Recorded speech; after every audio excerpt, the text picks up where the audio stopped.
thought you were going to do a walkabout this time. No, I had that last time too. Are you going? Yeah. I might walk about. We'll see. I'm more comfortable.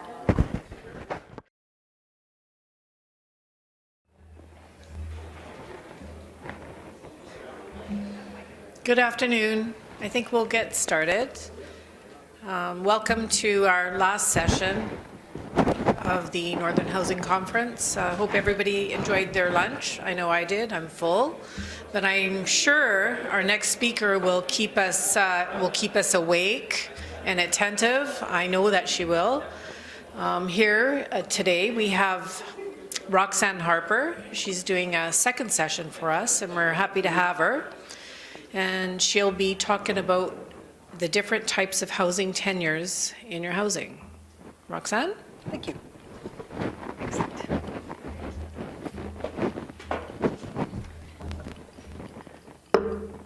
Thank you very much, Grace, for the introduction, and lovely to see all the delegates again. I'd like to begin by saying good afternoon to any elders that have joined us and any members of our elected governments. And when I use the term government, I'm always referring to our chief and councils because I like to show the proper respect to our leadership and refer to them as a government because that is what they are. But most of all, thank you to the delegates who are here. Now, I've noticed some of you are creatures of habits. You were with me this morning and you're sitting in the very same place. You know, it's okay to shake it up a bit. Oh, you're a table closer? Oh, you're trying to sneak up on me. I got to keep my eye on Constance Lake. We're going to go ahead and get started. I think once our presentation is queued up. Am I supposed to do something? See, this is what they warn you about. You got to do something to entertain the crowd. So I'll tell you a funny story. I was telling a couple people at lunchtime. I'm the youngest in a very big family, and I have 6 brothers. And when I was first going to school in grade 1, it was a big excitement to be finally the last one in the family to go to school, because everybody left me every day, and I always felt abandoned. So my first day of school, I get to the school, and you're supposed to stand up, and you're supposed to say your name.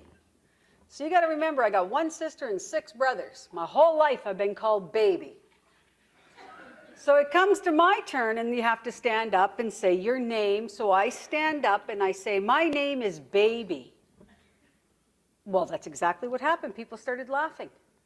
So I looked around the room, and there was this boy from my reserve. His name was, I shouldn't say his name out loud because you might know him. Let's just say there was this other guy from my reserve in the same class as me, but the difference is I was 6 years old and he was at least 10 and still in grade 1. So that shows you what he knew, okay? But one thing he did know is my name wasn't Baby. And I said, what do you mean? He said, that's not your real name, dummy. So the teacher said to me, do you have any brothers and sisters in this school? So I very proudly named off my 6 brothers. So she went into the next room and she came back and she said to me, your name's Roxanne. I was horrified. I jumped out of my desk. I ran out the door. It must have been 5 kilometers back to our house. And when I ran through the kitchen door, my mother and my aunties were all sitting there having tea. And I was screaming and yelling, teacher lie, teacher lie, teacher lie. And my mother said, what are you talking about, baby? I said, the teacher said my name's Roxanne. And my mother looked right at me and she said, it is stupid. Holy man. True story. Second day of school. Here we go again. You know, you learn a lot at school. I never expected this much learning. Now you're supposed to stand up on the second day and say how many brothers and sisters you have. Well, I got this. I know I got 6 brothers. Well, imagine my surprise. You know how these Indian brothers go on reserve, eh? You can imagine my surprise when I said I got 6 brothers. And that boy, whose name will not be mentioned, said, that's not true, dummy. I said, what do you mean? And he said, Michael, Donald, and Roy are really your uncles. Oh my God, out the door I go again. 5 kilometers home again. My mother and my aunties, I swear to God, that's all they did for the first 10 years of my life was sit there and drink tea. I screaming through the door, teacher lie, teacher lie. And my mother says, what happened now? I said, the teacher said to me that Donald, Michael, and Roy are really my uncles. Is that true? And my mother said, they are stupid. I said, you got to be kidding me. Third day of school, I'm done. I quit school. My father came home and he said to me, baby, why aren't you in school? I said, I'm never going back there. And he said, well, why not? Aren't you learning things? I said, yeah, I'm learning every one of you is a bunch of liars in this house.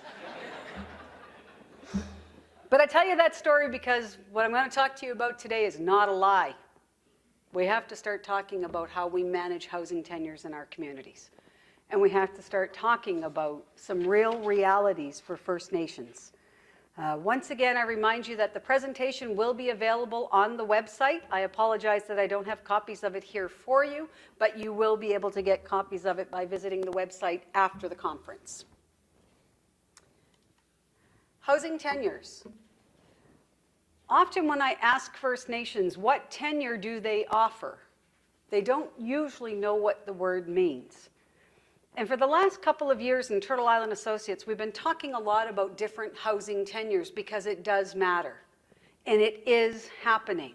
And as you'll see on the screen, I want to talk about 3 different types of tenures right now that are usually commonly available in our communities. But they're not always managed the way they could be. And I want you to think about which of these tenures your band is offering. For instance, if you have rental housing, the true definition of rental housing is that the First Nation is the owner of the property and provides housing to an eligible tenant. So what that means is the band has the authority to define eligibility. And that's a challenge for us in our communities. So we have to say who should be eligible for rental housing, as well as the courage to say who should not be eligible for rental housing in our community. What's really important about this is you understand that the ownership is held by the First Nation, which in truth is the vast majority of properties on reserve in Canada, that they are technically band-owned assets. Even though when I visit your community, most people tell me they own their own houses. But when we delve a little bit further, we generally conclude that most homes are owned by the First Nation. And that becomes really important to me when I talk about being a property manager. Do not confuse rental housing with being that you have to charge rent. There are rental housing programs that do not charge and collect rent. Now, a lot of you know me, and you know I'd never advocate for that, because I'm all about we got to run this like a business, and we got to break even at the end of the day in our housing programs and services. But there are some First Nations who do not believe at this time they will be charging anything. And that's a First Nations choice. It is not my choice. It is not the federal government's choice. It has always been the choice of our communities. The next tenure, and I know a few of you in the room have what I call the rent-to-own, sometimes also called a lease-to-purchase tenure. And this is where the house starts off being owned by the First Nation, who provides a rental housing agreement to the occupant who is eligible. But what's different here is the occupant is working toward home ownership. So at the end of the day, we have a goal. And that goal is to prepare the individual to accept the responsibilities that are associated with home ownership. Now, honestly, it's my favorite housing tenure, and why more First Nations aren't using this is always beyond me. I think a rent-to-own option is like a safety net. It allows our people to access affordable, adequate, suitable housing with a safety net behind them. It allows our people to develop the capacity and the skills to become an independent homeowner with a safety net behind them. It also allows us as an administration to try out a tenant before we graduate them to home ownership. Because I'll tell you right now, not everybody makes it. That's life. There will be casualties whenever you offer a rent-to-own program. For me, it only works when the tenant earns the right to become a homeowner. And I have no problem saying, if we expect more from our people, we will get more.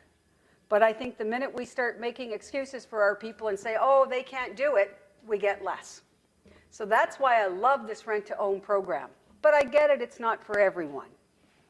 The third tenure, and one I hear a lot about, as a matter of fact, it comes up everywhere I go in the country. Homeownership. We have a lot of people in our community who think they're homeowners, and generally it goes like this, and you tell me if this sounds familiar to you. They say, oh, I don't pay rent because I own the home. I lived here for 20 years, but I need repairs. So they're knocking on the band's door. Anybody hear that?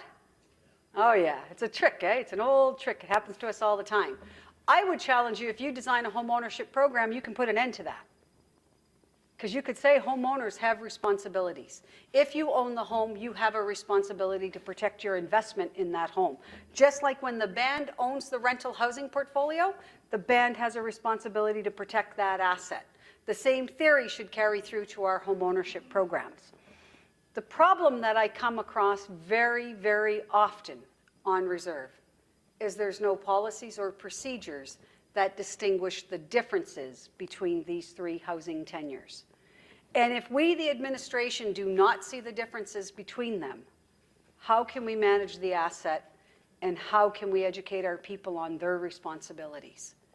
And I do think that had we done this in our communities back when we introduced some of our programs 40 years ago, the outcome would be very different today. But it's never too late to try. The other thing I need to remind you is this has always been the band's choice and continues to be your choice to offer 1, 2, or 3 types of housing tenures. So how many of you in the room have a rental housing program? Excellent. Is it working well? Successful program?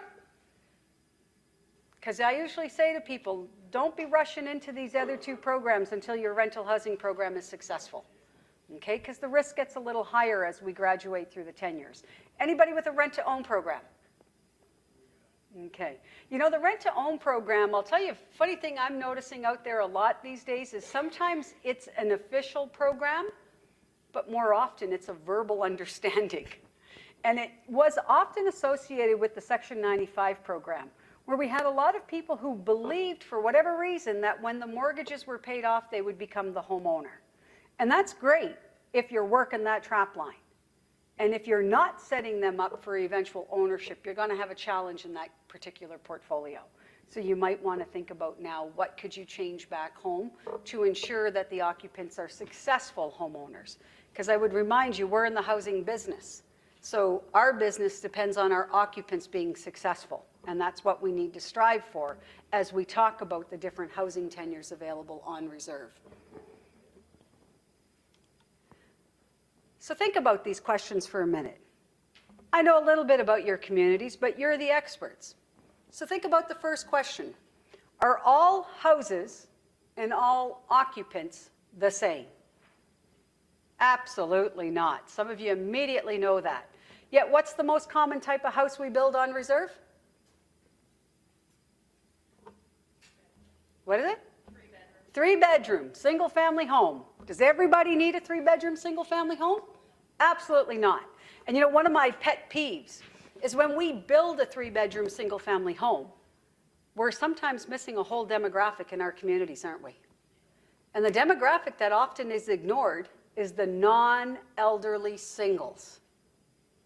Because we tend to prioritize families first. And I got to tell you, that concerns me greatly as a First Nations woman, especially one who has a young First Nations daughter and a lot of nieces. I never want to send the message out on reserve that how do you get a house on reserve? You know it. How do you get it? You have babies. Let's tell the truth.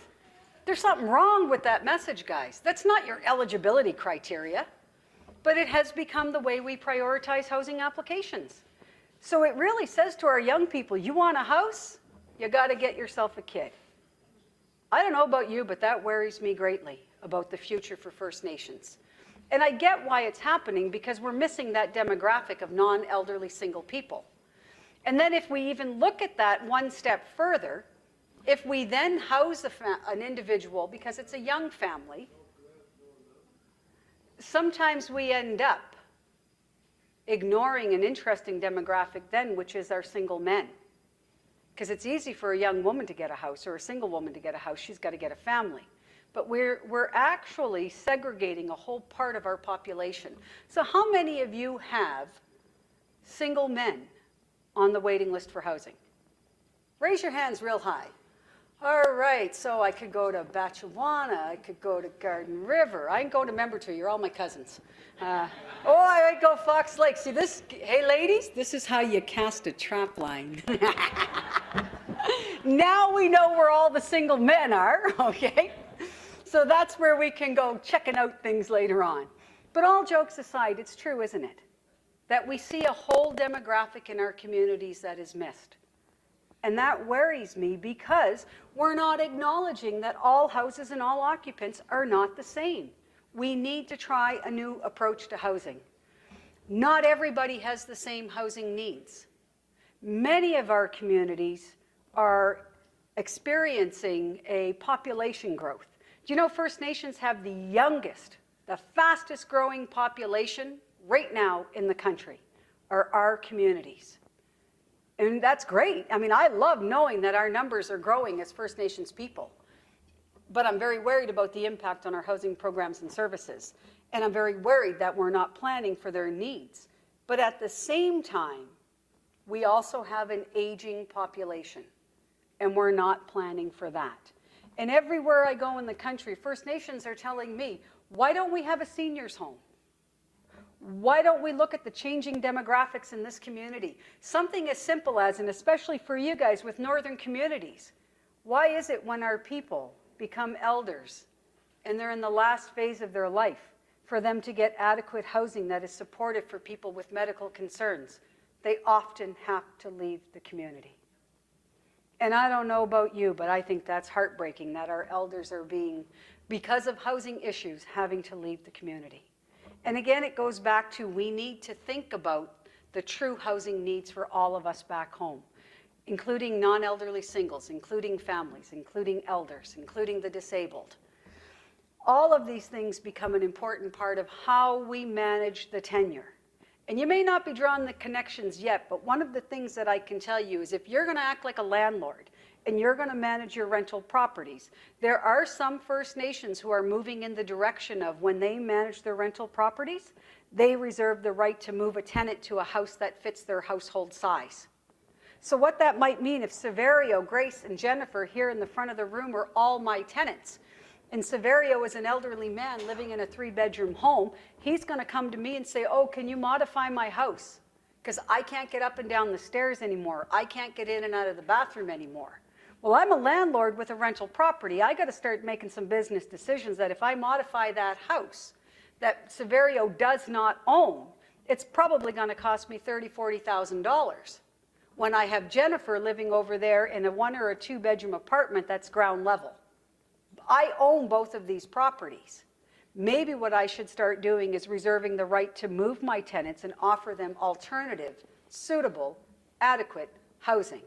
But we're really scared to do that in our reserves because, oh, Severio thinks it's his house.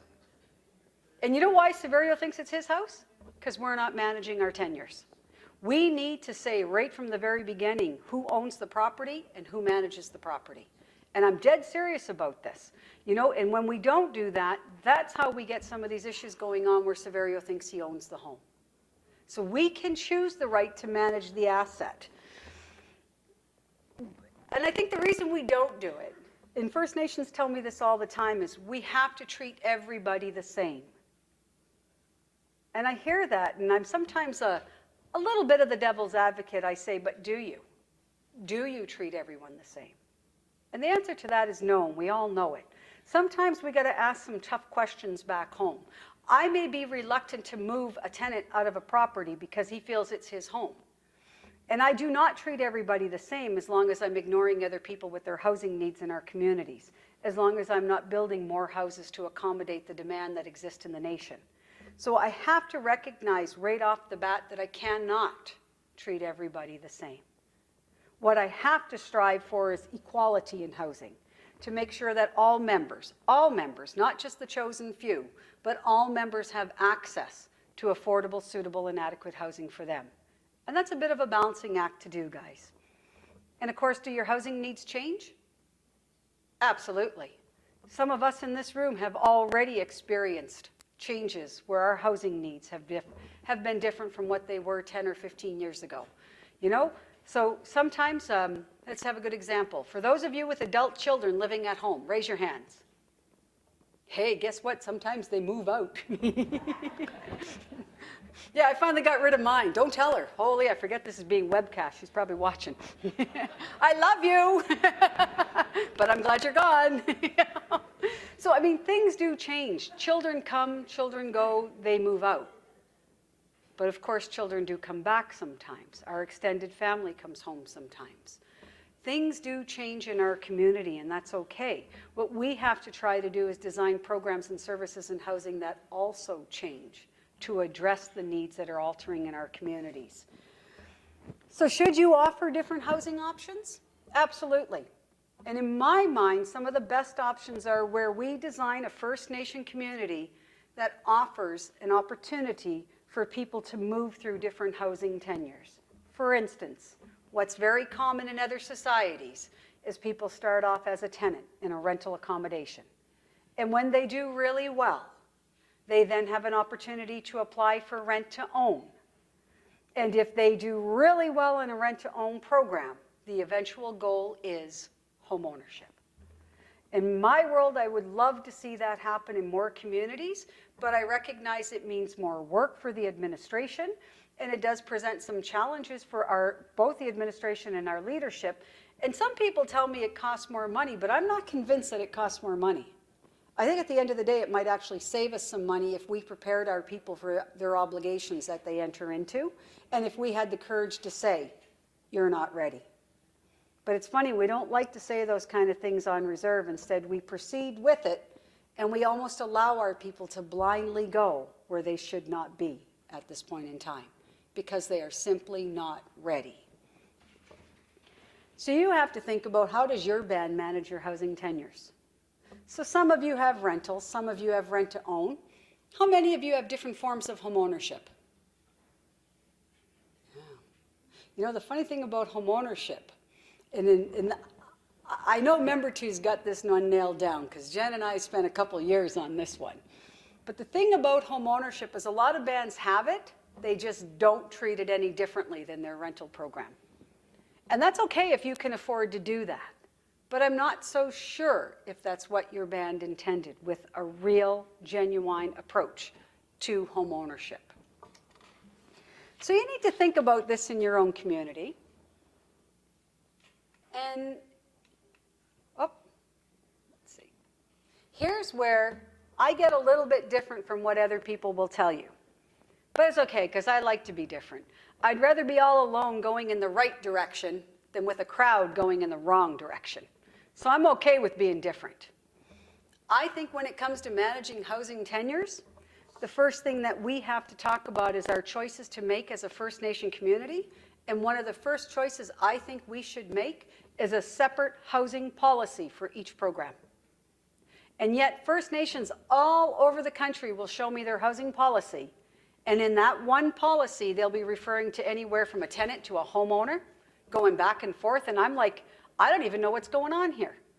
And when I say to them, what tenure is this? Often they don't know what the word tenure means. And tenure refers to ownership and obligations. And that means if there's ownership and obligation on the table, there should be different levels of responsibility. So this should be different for each housing program. And a good example I can give you in a rental housing program where the band is the owner of the property and enters into a contract or a tenancy agreement with the tenant. The band as the owner carries the majority of the obligations because they own the home. They do more than what the tenant does. When we get into rent to own, we usually start to see a shifting of responsibilities. And I will usually recommend in your housing policy that the first 5 years of any tenancy only be rental. I would expect my tenant to prove to me that they have the ability to eventually become a homeowner, and those first 5 years would be like a boot camp for housing. And if you broke the rules, I'd have to say, unless you resolve the situation and correct your behavior, you will not be here. And I know that sounds really cruel and harsh, but remember this morning we established the average building cost in Northern Ontario is anywhere from $180,000 to $250,000. And if you don't think that money's worth protecting, then I really can't help you. And it's really, to me, that important. We're talking about some serious money that's on the table. And if our people cannot accept their responsibilities, we need to rethink housing and maybe come up with a whole different, some type of a supported living environment. I don't know what that would be. But I believe our people will accept the challenge. And I believe we can make them be successful occupants with the eventual goal of home ownership for some, but not all. So to do that, I'm going to need my housing policies. And every time there's a housing policy, the one thing you need to understand right now is there will be violations. That's the cost of doing business, guys. Goes with the territory. And when you create a housing policy, you must design procedures that allow the occupant to correct their behavior, resolve the policy violation, and be in compliance with the policy in the direction the ban needs them to be in. But if they don't, or they refuse to, or unable to, then you need to have something in your policy that deals with that behavior. And that's why I say, all honestly, there are consequences to policy. That's life. And I know that that's difficult, and I know some of you are thinking, wow, real easy for you to say because you're not in the trenches. Yeah, well, I've been in those trenches.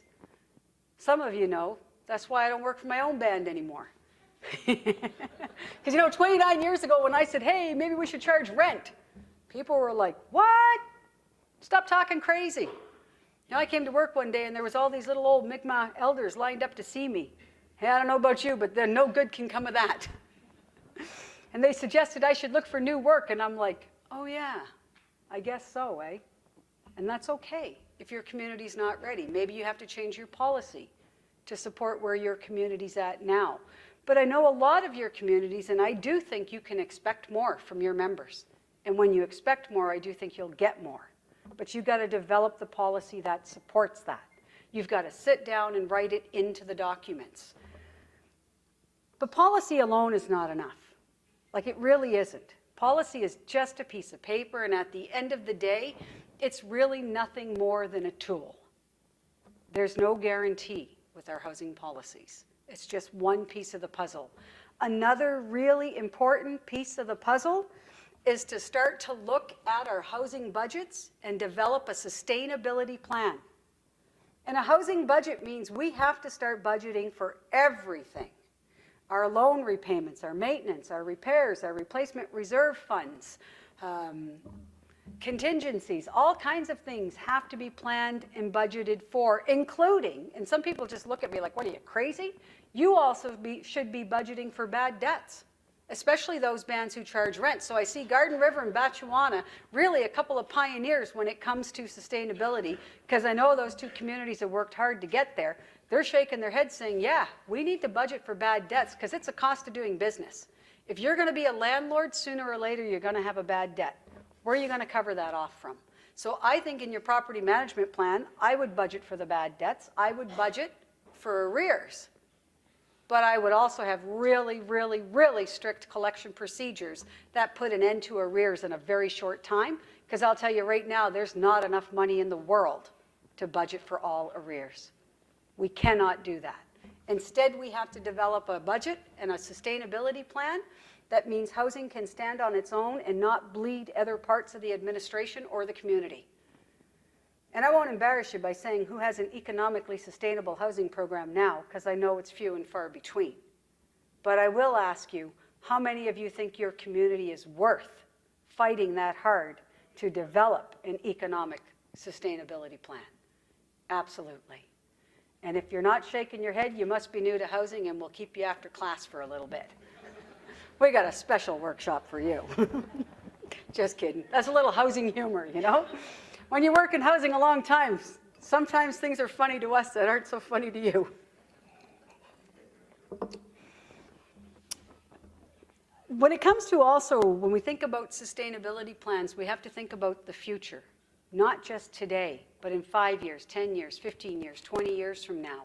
How does all of this look in our communities? And I can often appreciate that we're so busy in the trenches today responding to the huge demand. And I know your demand is huge. I know some of you come from communities where there's 100, 200 active applications on file right now. And the reality of addressing that need is going to be a tough, long, hard journey. But we do have to start thinking about how does this look in 5 and 10 years.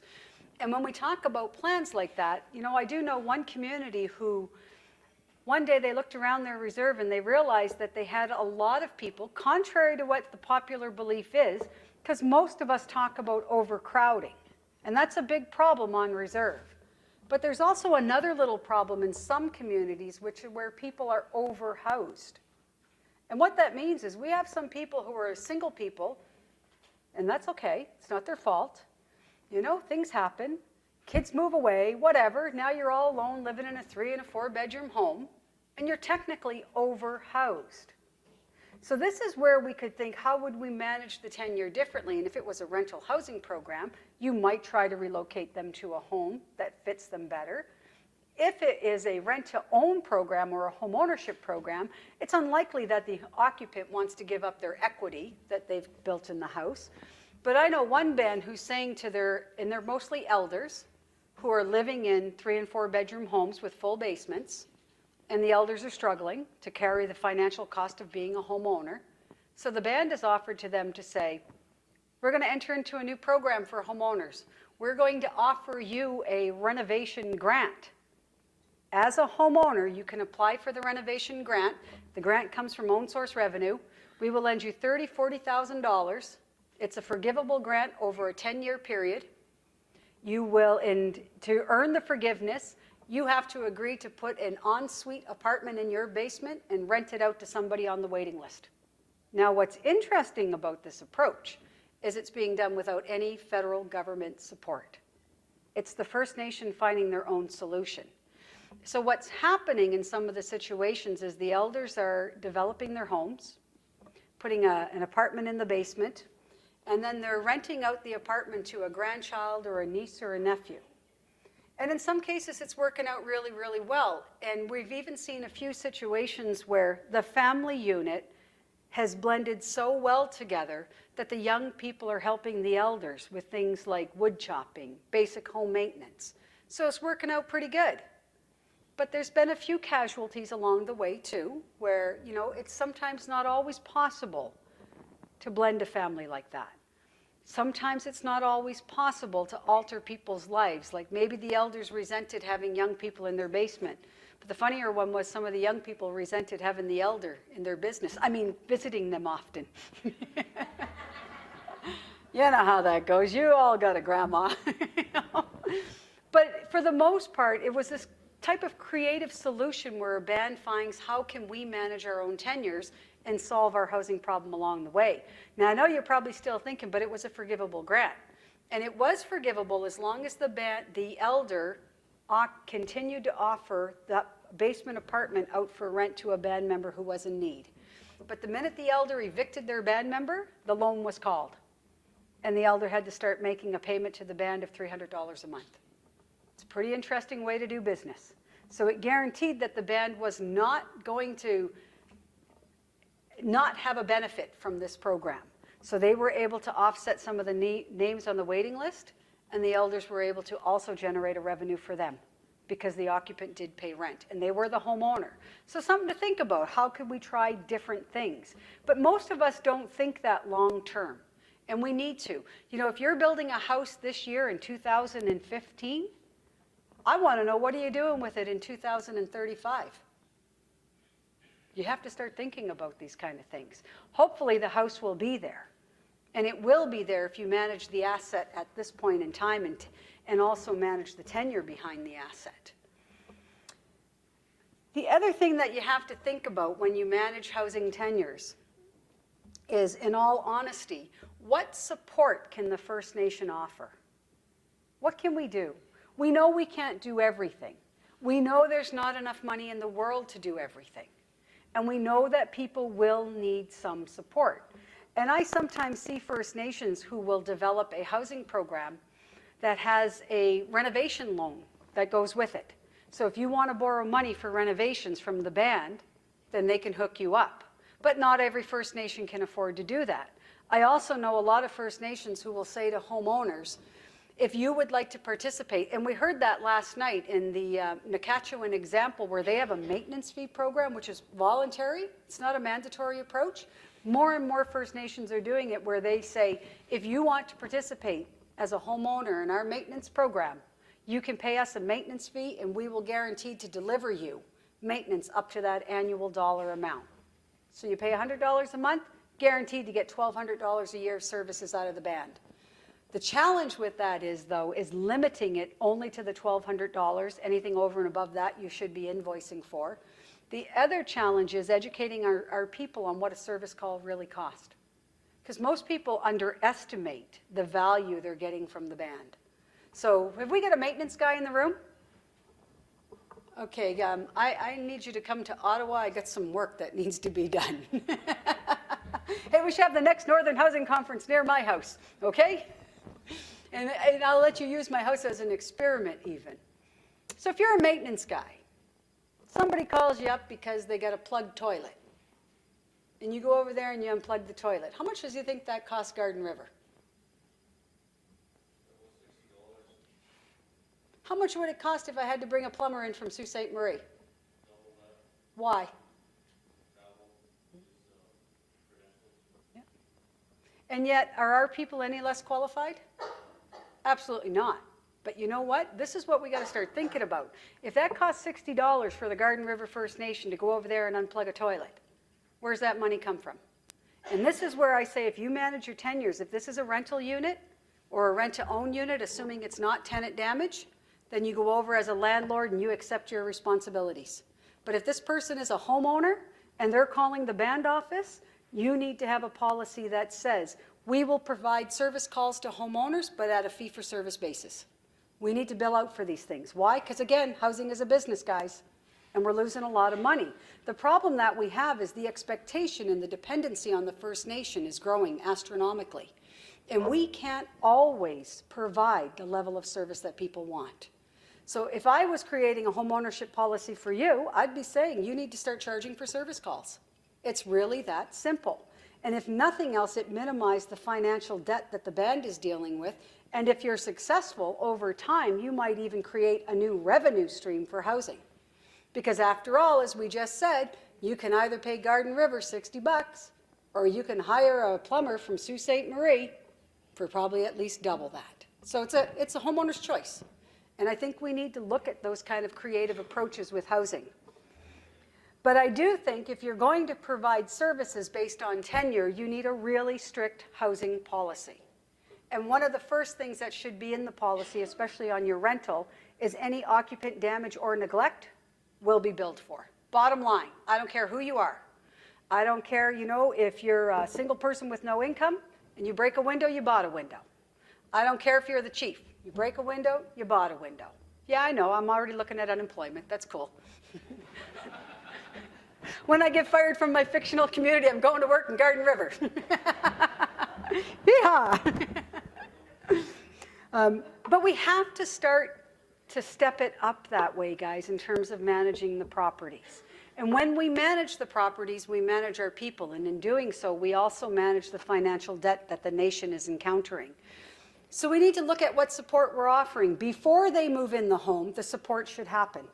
If we know somebody's coming in as a tenant, all of us should be offering a housing policy workshop, the basic home maintenance workshop. If we know a person is becoming a homeowner, then we need to get them ready for what that means. If they're a rent-to-own in between, we look at the services and the support we give to them before we move in the home, and then we look at the services we provide to them throughout their tenancy so that when they become a homeowner, they're ready. Because the training wheels are off at that point in time.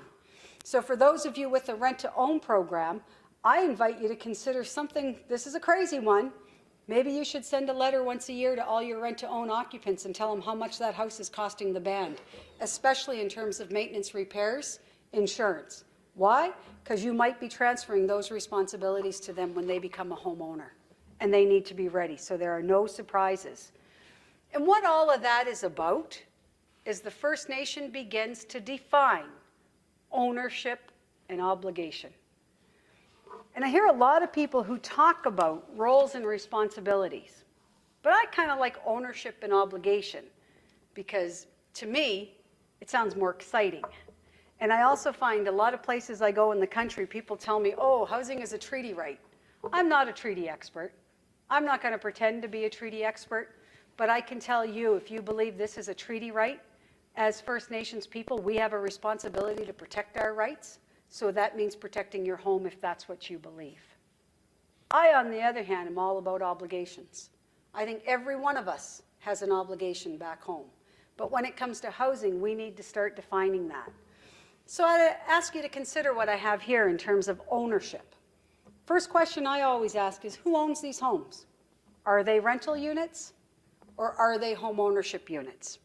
The minute I know who owns it, we can start to define what those obligations are for the people who own the home.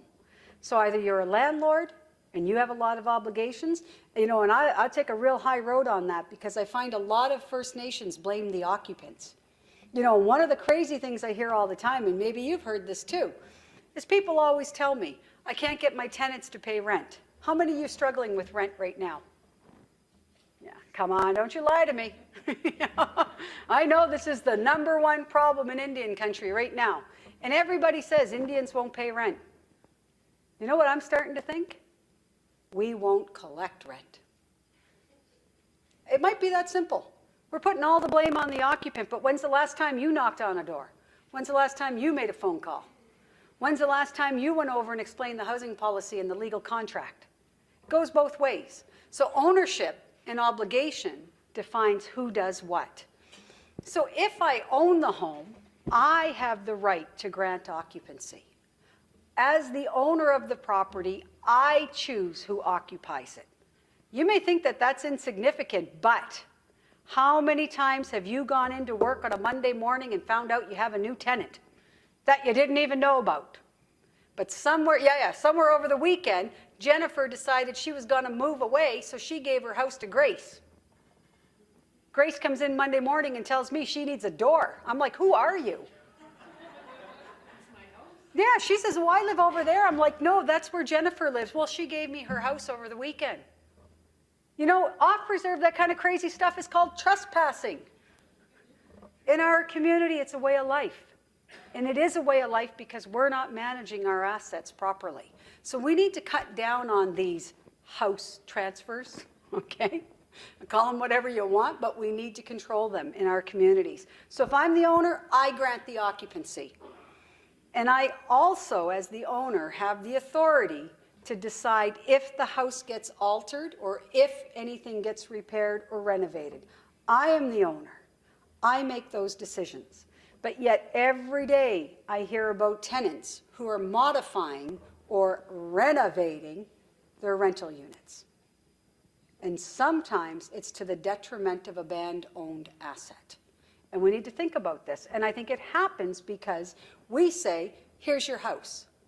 Unless you really mean, here's your house, you need to change your own terminology and say, you are a tenant in a band-owned property. We, as the First Nation or the owner of the property, I will be acting as the landlord representing the First Nation. But if it's a home ownership program, then you do say, here's the keys to your house. Here's your obligations that go with it. So let's move over to the obligation side. So one of the obligations is you have to decide who is responsible for financial obligations. And in this case, I'm saying such as a capital expenditure. So if we build a house and let someone move into it, do they have to pay back some or all of the cost of building that house? It's up to you. I'm not going to say they have to. That's your choice as a First Nations community. But I will say you need to decide that before they move in. That needs to be really, really clearly defined. If a person has a financial obligation to repay the nation, then that needs to be understood. And every time you talk to them, you need to use the proper terminology by saying, your payments back to the nation are, your financial responsibility is. And if it is rent, then call it rent. If it's a mortgage payment or a loan, then call it a mortgage payment or a loan. Because I am really getting tired of hearing homeowners won't pay their rent. Do you know that sentence makes no sense at all? It just doesn't work because it confuses two tenures and the responsibilities. Of course, once we know who owns the home, we can also decide who pays for the services of the homes. Now, you could design a home ownership program where the band covers all of the expenditures to build the house and then hands it over to a band member and says, congratulations, you're a homeowner. From this day on, It's your responsibility for all the services, repairs, maintenance, etc. There's nothing wrong with doing that, if you can afford to do that. And some of you who've been around a long time already know that the cheapest part of housing is building the house. Where we're losing significant money and resources is in the management of these houses. But it wouldn't be fair to do that if people weren't ready for the obligations. So you need to decide right up front, so there are no surprises, who pays for what. And it's not just the house, but it's repairs, it's maintenance, it's insurance, it's water, it's sewer, it's garbage, etc. How do all of these things get paid and budgeted for, and by whom? And when it comes to the repairs and maintenance, I really say, and again, I've worked in Aboriginal housing for 29 years, and I cannot believe that we still struggle with this one problem, where we, the owners of most of the properties, do not have the budgets to do the proper maintenance and repairs. And sometimes neither does the occupant. And that really speaks to, we need to change how we do business, but we need to define that right from the very beginning. The one other thing, and I won't talk a lot about it, but I will remind you that if you have these different tenures, there is sometimes, and I don't like to have an exception, but there's a special issue we often have to think about, and that is if your band provides any additional elders benefits. And I work with a lot of First Nations who have an elders benefit policy that says the elders will get this, and that's over and above what other occupants get. I would caution you to have that in a policy, to have really strict definitions and controls in place on an elders policy, and to have the courage to define, are all elders the same? And one good example that I can give you right now is I know a band who only charges the elders $100 a month for their house when the average rental payment in that reserve is $400 a month. And that's great. I love that they do that, but I come along and I say, okay, where's the other $300 a month coming from? Because this is a real cost to the nation. We need to budget for the elders. So what's happening in this one community is the age of elder is often being driven down at general band meetings. So they started off at 65, now they're down to 55. And I heard the other day that they're expecting a motion on the floor to drop the age of elder down to 50. So I think to myself, whoa, put the brakes on this elders policy. How much money is that costing the nation? So I recently had a meeting with them where we said, okay, if you're going to redefine elders benefits anyways, let's have the courage to ask a tough question. And are all elders equal? Now that one particular band has an income cutoff for elders benefits. So what they've had the courage, and they're the only ones in the country I've ever seen do this, where they're saying if an elder lives all alone, their household income has to be below $18,000 a year to qualify for the elders benefits. And it was a really hard thing for that band to do, but finances drives decisions. The fact that they can't afford to treat everybody the same anymore, and not everybody is the same. What they were finding is there were a lot of First Nations people who had very successful careers and then went home to the res to retire. Sounds like a good strategy. I was thinking I might try that one myself. And then I could get some elders benefits and maybe get an honorarium too.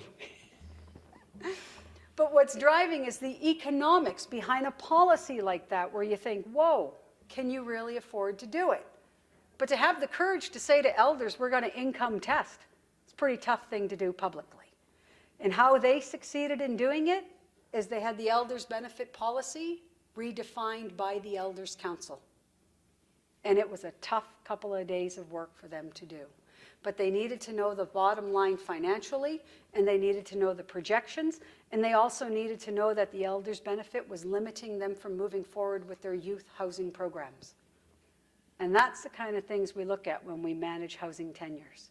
Not everybody is the same.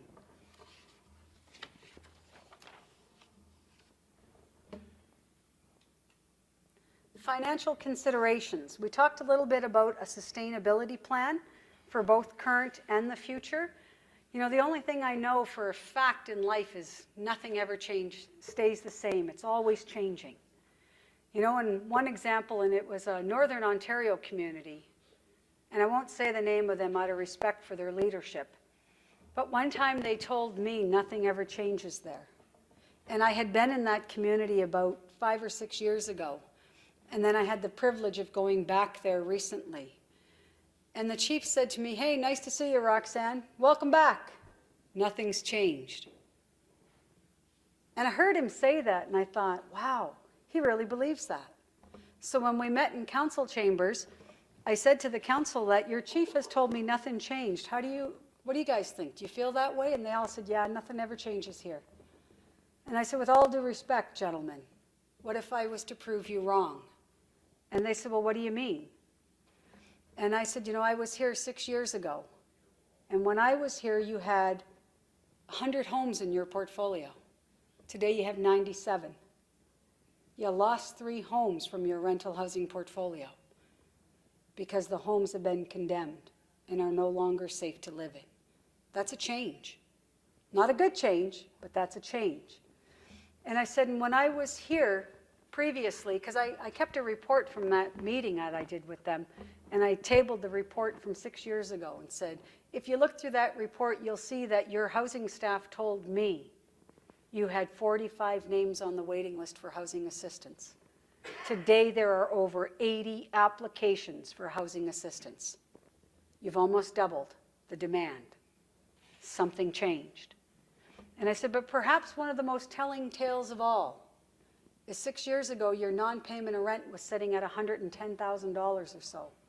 Today, it was easily over $300,000. Things changed. So sometimes in housing, when we say nothing changed, what we really mean is it didn't get better. But it did change, guys. Now, we can control the change, and we can make a better change than what many of our communities have been seeing.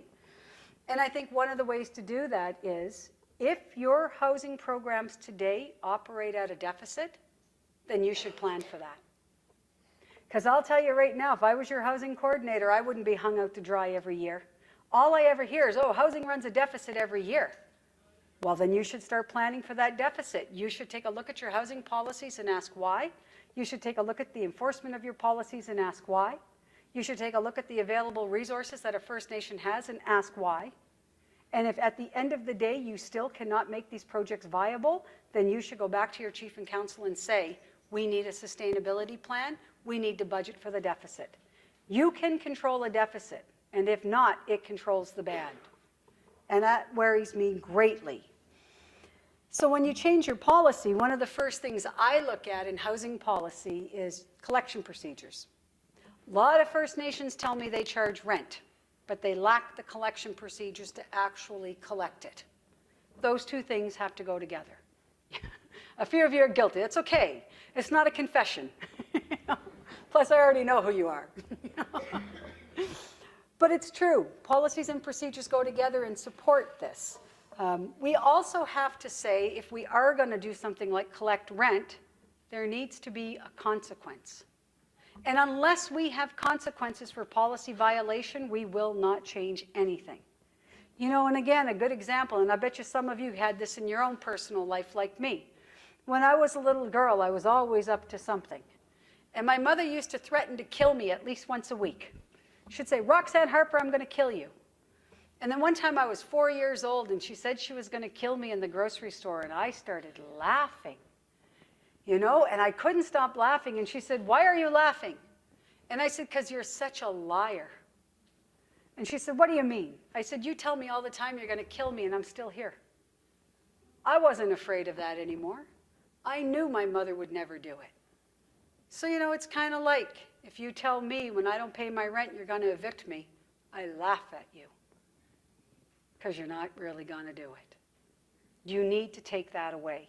You need to enforce the consequences for policy violations. You need to educate and communicate and change the behavior. And we can do it. There are bands in this room who have done it.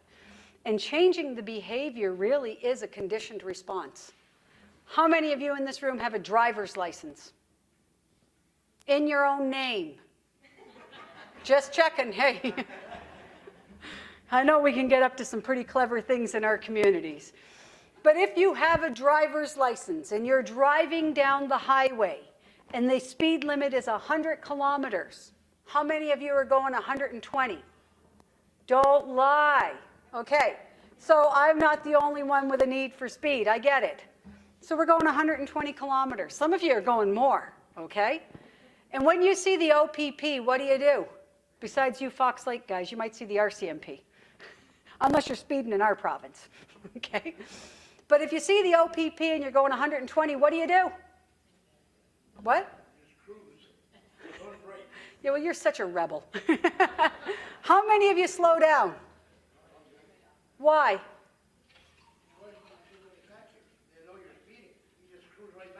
Okay, but if you slow down, Mr. Baxter, you're always a tricky one. But most of us slow down because we know we're breaking the law, don't we? Now, what I want you to think about for a minute is how long does that response take from when you see the police? Immediately. It's a nanosecond, isn't it? So we make that response, and that's a conditioned response. We know immediately our behavior was wrong. We took the corrective action to change it, and by doing so, usually change the outcome. That's the kind of reaction we need to bring in our community when it comes to housing. People need to know when they're breaking the rules that we're coming after them, and that there are real enforceable consequences, and that's how we will change the outcome in our communities. But you got to have the courage to go the distance, guys. You also have to think about correcting and recovering any occupant damage, neglect, and taking a stronger position in some communities on vandalism. You know, the day of getting a door fixed just because you couldn't find your keys on a Friday night and you use the on-reserve key to let yourself in. I mean, we all know that, right? That shouldn't be my housing problem Monday morning. That should be your housing problem when I enforce the tenant damage policy or the occupant neglect policy. The one thing I always ask bands is if you're going to manage your tenure, because everybody's all about, oh, well, let's just charge more. Before you try to charge more, have a really honest and open discussion back home about reducing expenses. How can we reduce expenses? And in my experience, there's always room for improvement. So we can either reduce the number of service calls we do to a house. Some First Nations are reducing things like changing garbage pickup to every 2 weeks instead of once a week. Some First Nations are introducing things like recycling programs to cut down on the amount of garbage going into the landfill. These things all save money. And we're also seeing changes like in, here's a crazy one, like in your rent-to-own program, maybe the occupant should be doing more. That's a direct savings to the band and also allows our occupant to develop greater responsibilities. So we look for savings and we look for efficiencies. And that's the first thing we should always be doing when it comes to managing housing tenures. And in my world, I will try to cut expenses before I increase revenues. Why? Because I want people to know the band is working with them. This isn't all just about it's going to cost you more. The First Nation has to do their part. But when I've cut expenses as deep as I can finally cut them and still be economically sustainable, because you should never cut your expenses at the risk of affecting the portfolio. We never jeopardize the asset. So then we look at how can we increase revenues. And I'll tell you right now, you may not believe this, but for those of you with the CMHC program, the MRC is a suggestion, and that MRC, the minimum revenue contribution, is what you have to contribute to the project to make it economically sustainable, but you can make it more. And there are bands today, mostly in British Columbia, who are exceeding the MRC. They're saying CMHC suggests the MRC be $460 a month. We're going to charge $500 a month because our cost of delivering the service is increasing. So we thank you very much, federal government, for your suggestion, but we need to do more. And it's working. I never thought I would see that, but it is happening, and it's working. And it goes back to how well those bands are managing their assets. And they're recognizing that they can't afford to operate in the direction that they're going. So we should always look to reduce expenses and increase revenues. And then, of course, we always need to confirm our maintenance budgets. And one of the things that I would do at the beginning of my fiscal year, and many of you are almost there, is I would say to the Chief and Council, can you identify a maintenance budget for us for 2015-16? Give me a dollar amount. And then I would develop a declining budget from that point on. So if my Chief and Council gave me $200,000 to maintain the existing portfolio with it, every decision we have to second guess now. So Grace needs her toilet pumped out. I have to say, is that maintenance or is that tenant damage? It's a tough decision to have now, okay? And I mean, it's not always that clear cut. But if I go over to Grace's house, and this is the 3rd time this year, her kids have flushed a Barbie doll, guys, that's tenant damage, and we have to have the courage to talk to people about it and to say we're going to bill you for it. So we need to start looking at our maintenance and repair budgets, and I would have a declining balance hanging right up at the band office. So my $200,000 a year is meant to protect however many assets I have in my portfolio. At the end of every week, I would decline my budget so the community's seen that there's a limit to the money that we have here at the band office. Sometimes people think we have an unlimited supply of money. They're like, oh, ask the band office. Well, there is an end to it, guys.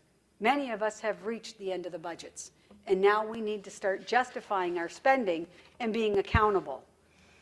In terms of the physical conditions of our assets, because that's the financial considerations, things that I think we need to think about. But then there's the physical side of housing, and I've never, ever professed to be an expert on the technical side of housing. But I do think there are some things all of us could do.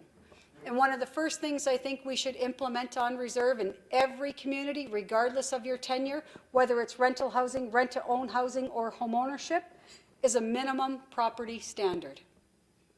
And you know, I never ever say I've seen everything in on-reserve housing, but I've seen a lot. But in the last 5 years, I'm seeing something that really, really annoys me. And that's these private homeowners who have shacks or slums, and they're renting them out to our people on welfare. And by doing so, they've got a guaranteed revenue, and they're slumlords. That worries me greatly. I think we need to do something about that, because if we wouldn't want them living in a band-owned home that's condemned, why should they be living in anyone else's? And yet it's happening, and it happens for the very simple reason that we don't have a minimum property standard in our communities. And we need to, especially to make sure that our people don't get exploited. So I would introduce a minimum property standard. Now, I am only aware of one in the country, and I do believe that's Member 2, is the only band in the country we've ever heard with a minimum property standard. But all of you should think about that. Your people deserve to be in a safe, adequate, healthy environment. And you must do everything you can to prevent anyone from being exploited. But I would also provide direction to our occupants on maintenance and repairs responsibilities. Some of you have offered the basic home maintenance workshops. I actually think that that is a great thing to do. It's a wonderful resource to do. I would actually change the eligibility criteria for any new housing or major renovations to be you must attend a basic home maintenance workshop. Because quite often we're doing major renovations because the home was not maintained. So if you want to be back in 10 years' time, you will be. But if you don't want to be back in 10 years' time, we need to educate the occupant on the basic home maintenance and repairs, which will limit the costly repairs later on.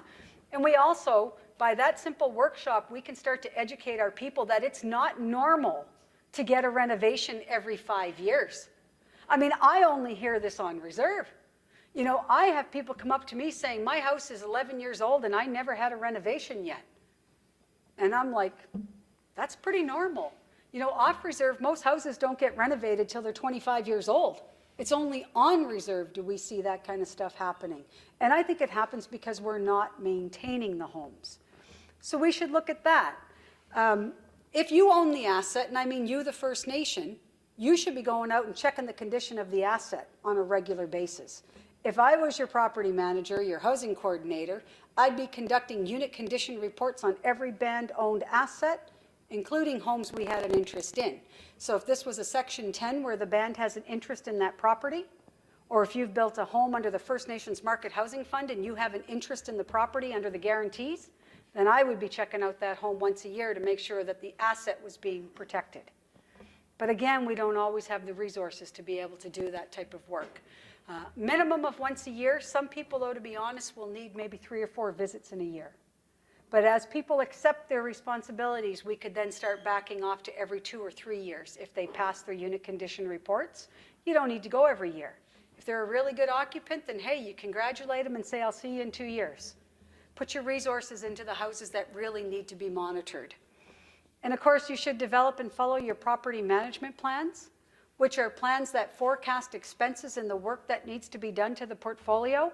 I usually recommend 3 to 5 years, Some bands push it out as far as 10 years, but I honestly feel 3 to 5 is a really good planning point to be thinking about when are we going to replace roofs? When are we going to replace furnaces?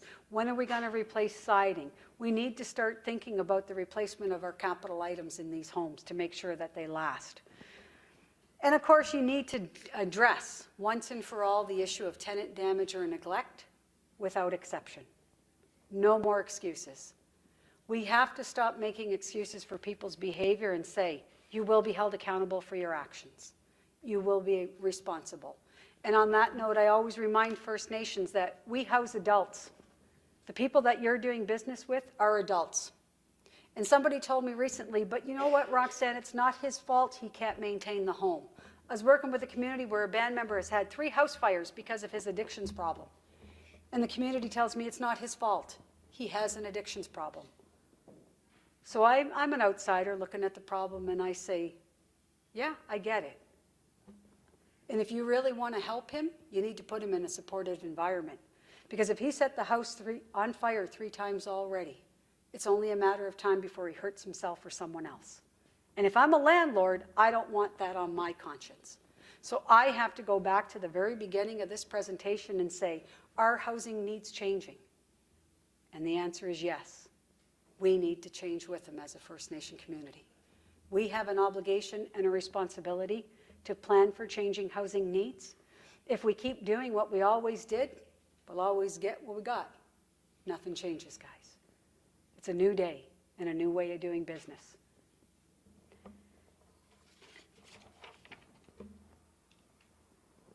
Any questions?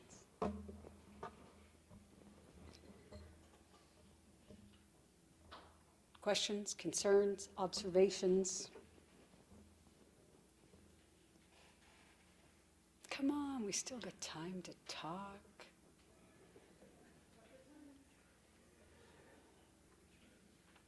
I could tell you another story.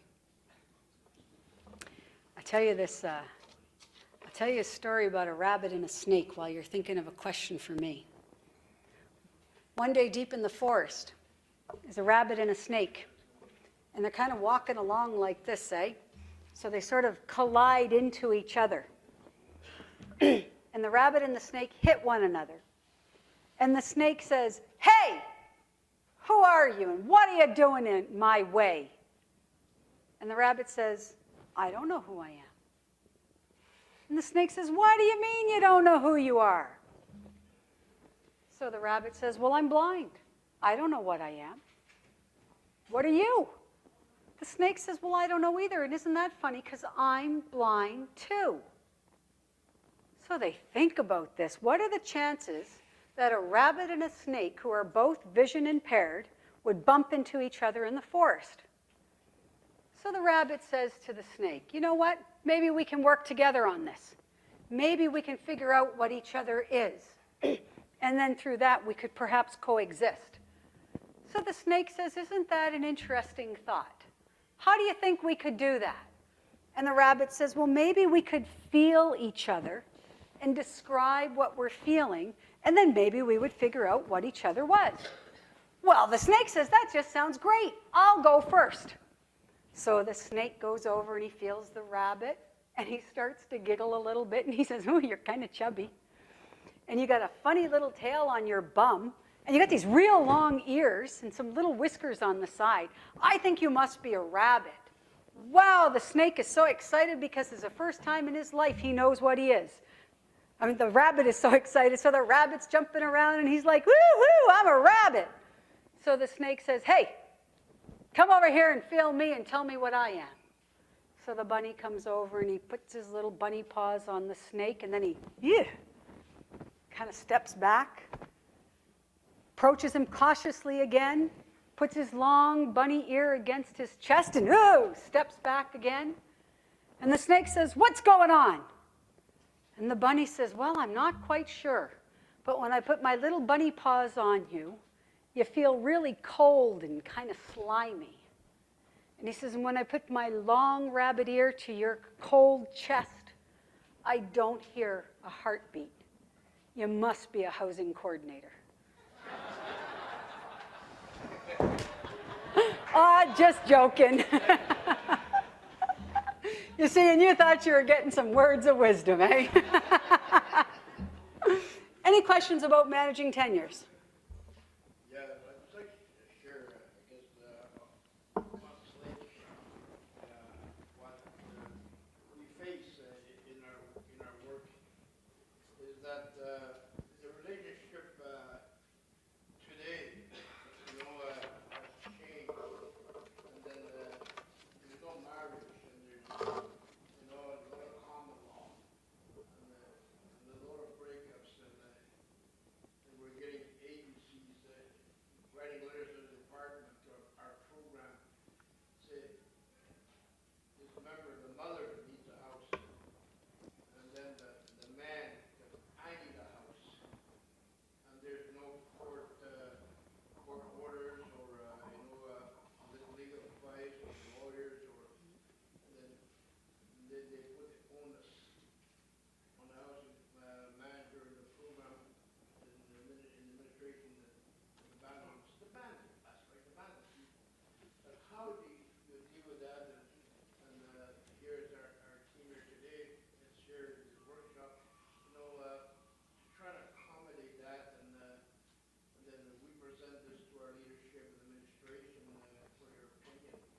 But like it's very internal, it gets emotional, and then we sympathize with the problem that our people have. But that is the reality, and as a team, we deal. You will have to work that relationship between you two, because there's no way the man will get a house or the woman who has the kids. These are the hard facts that we have to deal with, and then we get slandered, and sometimes we get angels on windows, that's just the way it goes.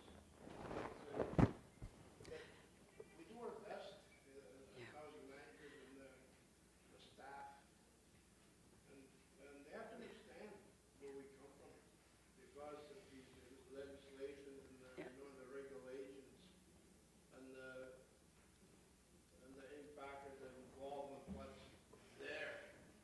How do you deal with it? To relate to that problem, that concern of our community, our members. And is that maybe we're not the only ones, but at our first day, maybe have the same problem. Because I know there's a lot of rights.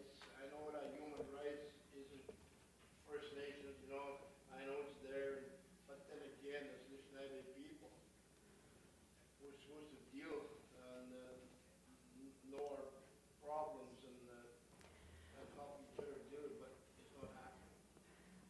It's burned down to the housing department.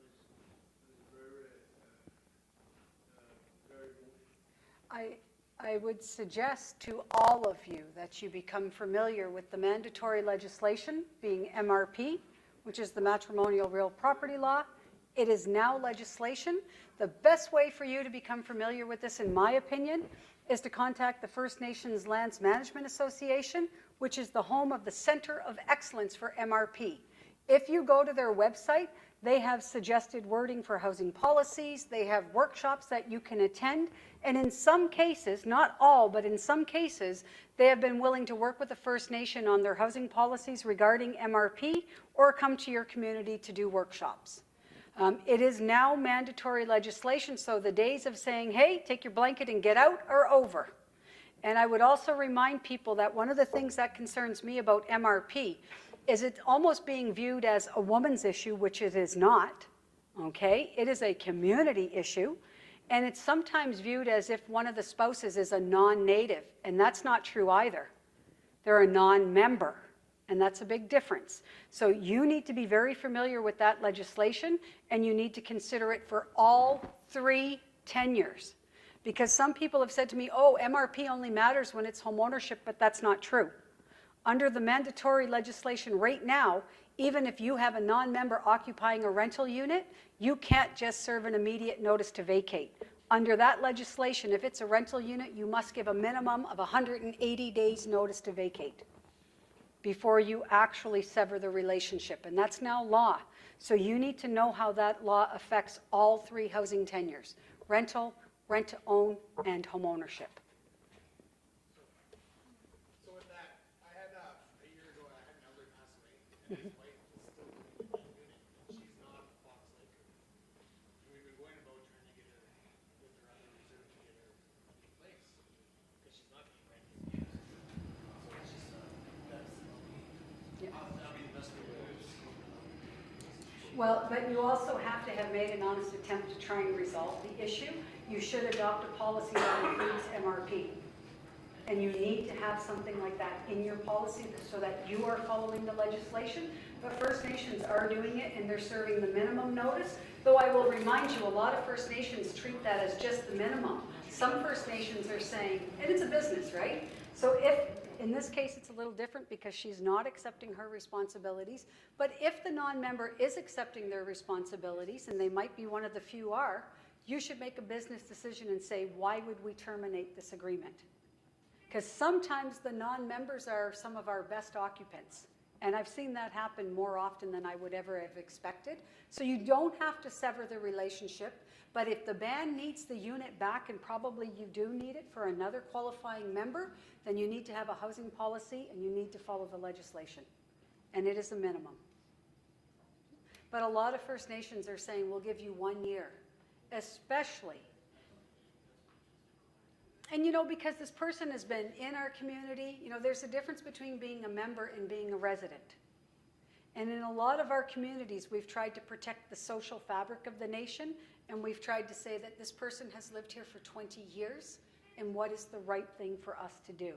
So I'm not saying you have to end the relationship, but you should be saying, and nor can you single out these people, you should be approaching the same type of things with your housing policy, that if any member violates the policy, you need to have those kind of consequences. You know, and I can tell you a funny thing, and you mentioned the Human Rights Act. I'll make a prediction right here, right now, that I think in the future, it'll be a lot easier for us to enforce our housing policies because mandatory legislation is now driving decisions. And things like the Human Rights Act means it's going to get a whole lot easier for us in the future to enforce policy so that we can't be accused of any discrimination against 1 or 2 people in the nation. You know, I know one community who once they bought into the Human Rights Act and they said, okay, we're no longer going to discriminate. Now they'll evict just about anybody who breaks the rules. Doesn't matter who you are. So you have to think about these kind of things too. And for the Human Rights Act, you should contact the Canadian Charter of Human Rights. They have on their website, and it's really cool, they have a First Nations guide to understanding the Human Rights Act. And it's really cool. It has on there some video clips, some case studies and things like that. I've spent a lot of time looking at it myself, but I think all of you should look at that, and they even have some suggested wording for housing. So we're no longer working in isolation. The mandatory legislation is out there, but there are also organizations that can help us as we work through those legislations. We got a few more minutes. Is there anybody who wants to share a success story with us about how you've managed your tenures?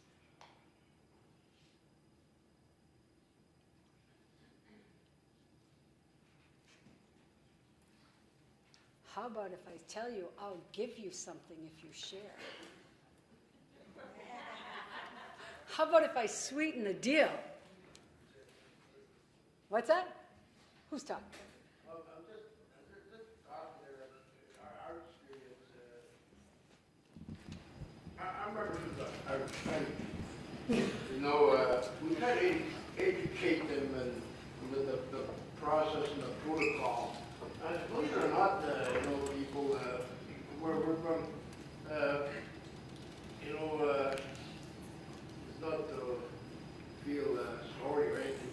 It's just what happens. You get our age with we vampires. They rebel. But our people are the ones that made a referendum and voted the process, you know, to do rental in our First Nations, you know, and then they attack the, you know, the staff and the slander, and they would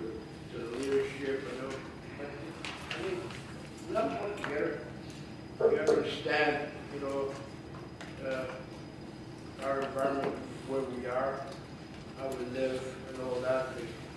It's not the thing that, it's just how the political system is in the First Nations. But every 2 years, there's elections, right?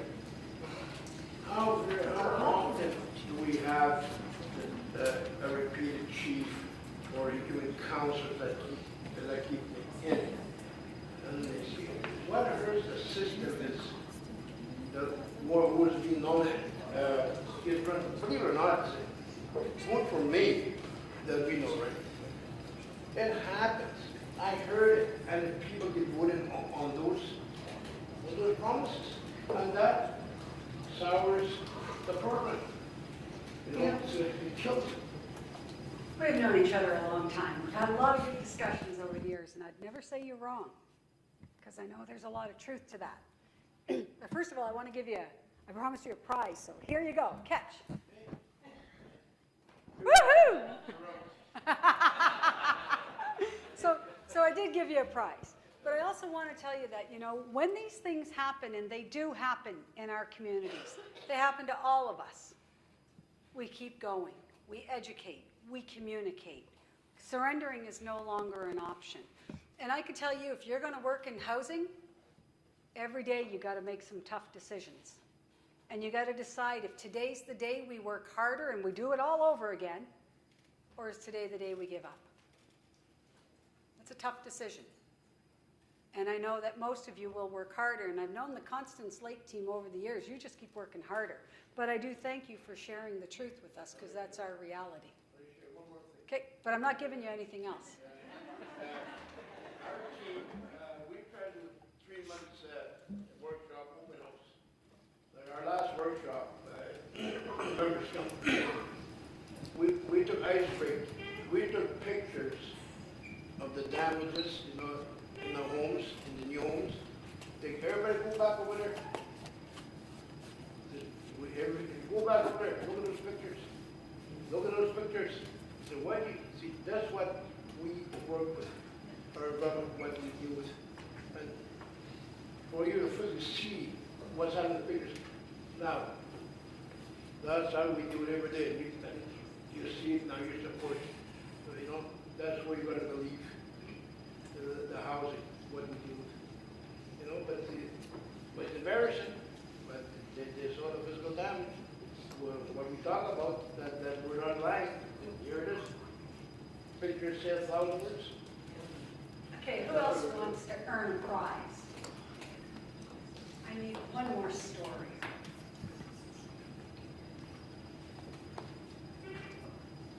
The other day, Anyone else?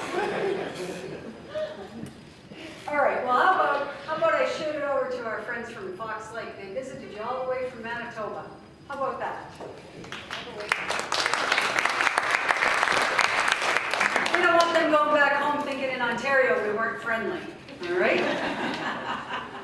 I just want to thank the conference delegates for the opportunity to have been once again at the Northern Housing Conference.